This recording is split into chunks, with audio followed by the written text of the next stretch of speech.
ಇವತ್ತೇನೋ ಅವರು D K Shivakumar Satish Jarkiholi ಅವ್ರ ಪಾತ್ರ ಏನೂ ಇಲ್ಲ ಇದ್ರೊಳಗೆ. ಮೊನ್ನೆ ಲಾಠಿ ಚಾರ್ಜ್ ಆಗಿದ್ರಾಗ ಪಾಪ ಅವ್ರಿಗೆ ಗುರ್ತೇ ಇಲ್ಲ ಉಸ್ತುವಾರಿಗೆ. ಇವ್ರ ಹಸ್ತಕ್ಷೇಪ ಡಿ ಕೆ ಶಿವಕುಮಾರ್ದು ಆಗ್ತಾಯಿದೆ.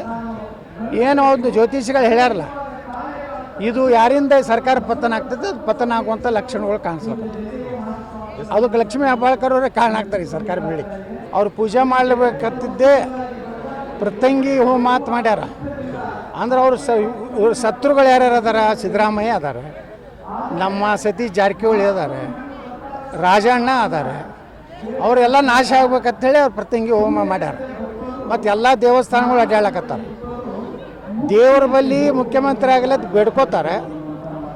ಆದರೆ ನಮ್ಮ ಧರ್ಮಕ್ಕೆ ಏನೇ ಬಂದರೂ ಸಹ ಯಾವುದೇ ರೀತಿಯಿಂದ ಕುರ್ಚಿ ಬೇಕಾದಾಗ ಹಿಂದೂ ಧರ್ಮ ಬೇಕು, ಹಿಂದೂ ಸನಾತನ ಧರ್ಮ ಬೇಕು, ದೇವ್ರು ಬೇಕು. ಕುರ್ಚಿಗೆ ಬಂದ ಮೇಲೆ ಮುಸ್ಲಿಮರು ನಮ್ಮ ಸಹೋದರರು ಹುಷಾರು, ಅವ್ರಿಗೇನೇನು ಮಾಡಿದ್ರೆ ಈ ರೀತಿಯ ಕೊಳಕ ಬುದ್ಧಿ ಏನಿದೆಯಲ್ಲ, ಇದನ್ನು ನೋಡಿದ್ರೆ ಅವ್ರು ಎಂದೂ ಮುಖ್ಯಮಂತ್ರಿ ಆಗೋದಿಲ್ಲ.